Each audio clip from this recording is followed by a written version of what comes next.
Welcome to footballgameplan.com, where football makes sense. I'm Emery Hunt, the czar of the playbook, bring you an NFL Week 5 preview between the Philadelphia Eagles and the Buffalo Bills. Now let's start with Philadelphia in this matchup. Offensively, the blame has to be pointed at Andy Reid. His run-to-pass ratio has to improve. You look last week, offensively, they ran 68 plays. 58 of which were passing plays. And I'm not going to count the 8 rushing plays that Vic had. You don't count Vic scrambling as a called run play.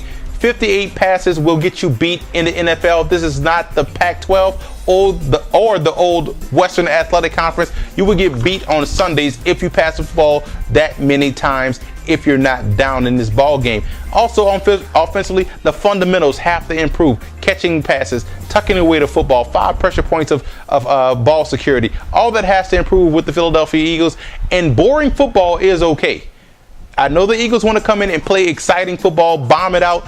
Boring football is okay. It will help the Eagles stay on pace and score touchdowns instead of field goals. Boring football, keep an eye on that this week. Defensively, coming in, take chances in the secondary. Ryan Fitzpatrick can be fooled with different disguised coverages, and the Eagles have the talent in the secondary to make interceptions. They may not be playing up to that talent, but they do have the talent. Take chances, force Fitzpatrick to be an accurate passer throughout this ball game. Also, I look at the fact that you can also get creative in run defense. If you can't physically stop the run, get creative. Run blitz, gotta control that A gap. Whoever's going to be the starting middle linebacker, whether it be Chaney, whoever's going to be back there, has to make sure they do a great job in run defense. Get creative. Now, you also look at Buffalo coming to this game.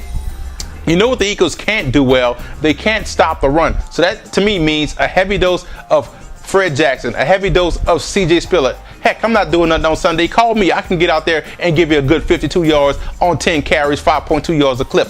But you have to make sure you load that running game up and force the Eagles to show that they can stop the run. Fitzpatrick may only have to pass the ball 7 times this game, but you have to make sure you make the Eagles show that they can stop the run. Also, you want to attack vertically more downfield. I have a feeling that Buffalo doesn't attack enough vertically downfield. They hit the flats, they maybe hit the seams. Take more chances deep. The Eagles right now are struggling in the deep half of their secondary with the safeties. Take more shots deep downfield. And I would look for David Nelson to have a big game this week, operating out of the slot from the tight end position. Now, defensively, you want to close the door against Michael Vick.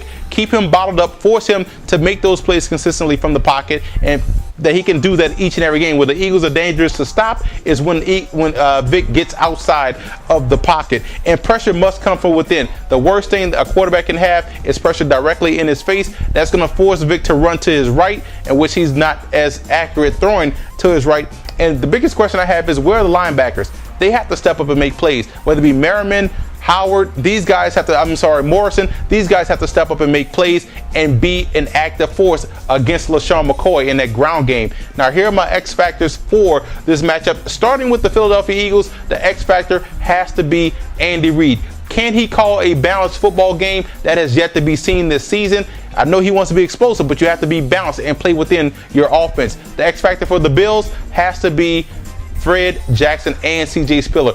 I hope they're stretching right now as we speak, because they're going to get the ball a lot, and that could be the catalyst in the victory for the Bills. I'm going with Philadelphia in this game. I think if it has to come down to a shootout, I'm going with the guy with the best weapons offensively in the passing game, and that's Michael Vick and those talented wide receivers. But the Bills will come in and play a sound game, but I have to go with the Eagles in that offense. For more NFL previews, visit footballgameplan.com/NFL or visit our YouTube channel at youtube.com/footballgameplan. And listen to the Football Game Plan radio show, which airs Saturdays, 11 a.m. Eastern Time at blogtalkradio.com/footballgameplan.